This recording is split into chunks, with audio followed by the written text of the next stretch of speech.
Hi, it's Bob the Hippie Gardener. I wanted to talk a little bit about what I'm eating out of my garden in the dead of winter this year. Um, if you get a lot of food in your garden, you grow a good garden, and you've got a lot of vegetables, there are various ways that you can still be eating them in February, even though they were pretty much harvested by the end of September. So I've got a few examples here, and we'll talk about and how I preserve them and let's start with this big one right here. This is called a Nevis pumpkin. And I got the seed for these when I visited Nevis Island for a blues fest a few years ago. And I've been growing them ever since. And this baby is some really good tasting pumpkin. And we're going to do a little short video later, actually, to show this when we're actually going to cut it open. You're going to like this. Anyway, so we still have stuff like that that keeps all the way till March or April. This would probably be good for another couple of months at least. We have another kind of pumpkin too that we called a Cashel melon, a striped Cashel melon, which is the same way. They last all the way into the next part of the year. So, and then of course we still have some onions, and if you grow the right kind, you can get some that'll keep all year long. Call them keepers. Well, this is called red carpet, and this was one I grew from seed, and it's here in February, and it was harvested in August, so that's what you call a keeper. That's the definition of a keeper right there. And this one's called a Patterson onion. Again, it's a keeper, harvested in August. So we're eating those kind of things still fresh from the garden. We're also eating some other fresh stuff from the garden, like garlic. So there's two types of garlic that I grow. There's a hardneck kind, which if you look, you can kind of see this hard neck right there. That's what they call a hardneck. And it grows up and it has a vine on, or a stalk on it, and it has what they call a scape on it, which is just a little curly thing, and you can take them off and eat them in the year. And during the year, those are great in the spring for cooking. But anyway, that's what that is the remnant of. And I grow these, they're called music, is the name of the garlic. Well, that fits me a lot right there, but it's because the cloves on these are just huge. I mean, this has got only 6 cloves on this garlic, so they're huge and they taste great. The thing about these is the hardneck garlic don't keep in some cases as well as the soft neck garlic, which we'll talk about in a second. And so some of these are starting to grow out. You can see a little bit of, yeah, those are growing out just a little bit. So the hard neck garlics don't keep quite as long in general as soft neck garlics, but here's the soft neck garlic. They're called soft necks because the necks on them that are just kind of floppy plants, and you can actually weave them together or into a braid or braid them together here like this, which we've done. And we've been eating a bunch of these off of here. This was full of them when we started. And these will keep for a long time yet. So that's another thing if you grow in your garden. These were planted, by the way, we planted the next crop for this year in the fall here. We did that in October, and we did a video on it to show how to do that too. So if you want to check that out, it's on the website.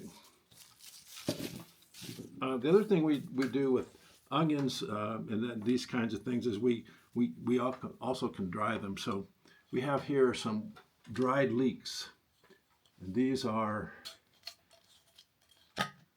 just dried in the food dryer, and you can see there, they smell good.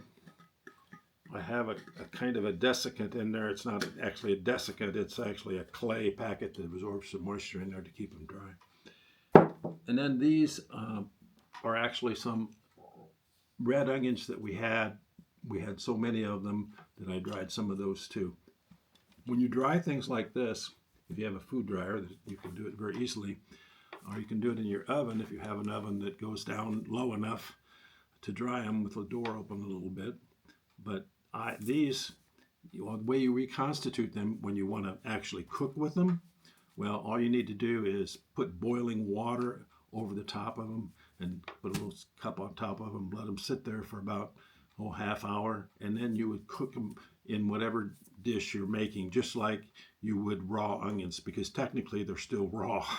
So you'll be cooking them for the first time once you rehydrate them. The other thing you can grow is you can grow your own green beans. We grow some regular green beans, and sometimes we do them whole like that. Yeah, those look nice, huh? Yeah. And I probably did 40 or so pint jars of these, and so that's one dinner for us basically, maybe left over for lunch the next day. And these are some wax beans that I did. We also had an abundance of apples this year, so I made applesauce. What do you do when you have abundance of apples? You make applesauce. We also dried them for apple chips, and those were real good too. So we're still eating applesauce and some apple chips. I had some abundance of tomatillas this year, and these are used to make salsa, the kind that's called salsa verde, or green salsa, and you can use these for that, and they're very easy to can. I also, of course, canned tomatoes, and we got probably 35, 40 quarts of these this year. And we use them to make chili.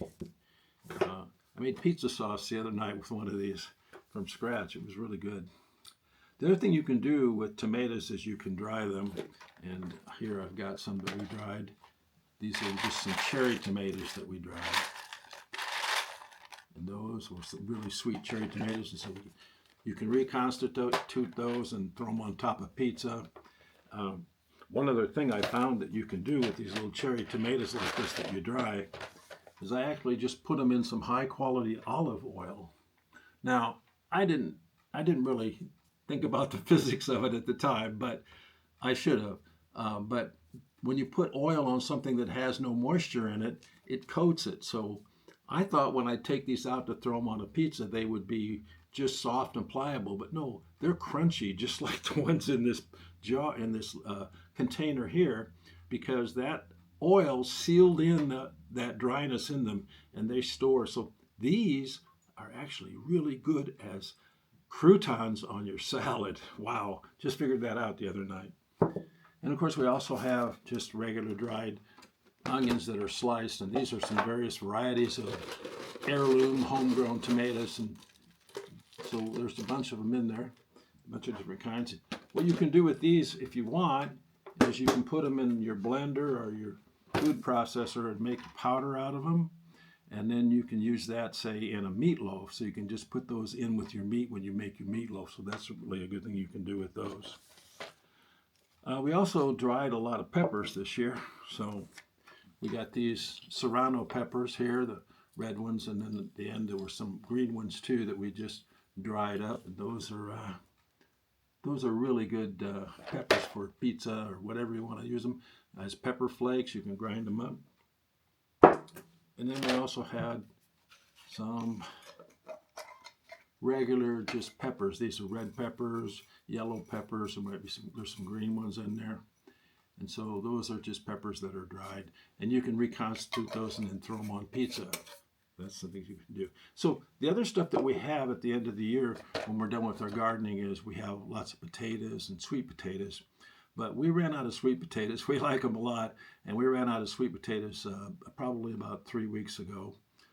We ran out of potatoes probably in the end of December. So, but we do have things like that. Usually we have a lot of carrots in the fall, and those last us again probably through end of November. But then, you know, we eat them all. But we still have all this other produce that you see here. Plus we freeze stuff after we cook it. And so we like to make stuff from scratch and eat from home. And when you talk about affordability, this is it right here, because I don't have to go to the grocery store for any of this stuff. So that's one thing you can do if you have your garden and you really plan ahead and figure out how to do it, is you can make yourself some food and keep your prices down and have healthier garden and enjoy life better. So happy gardening. Be sure to like and subscribe if you would, please. I appreciate it very much.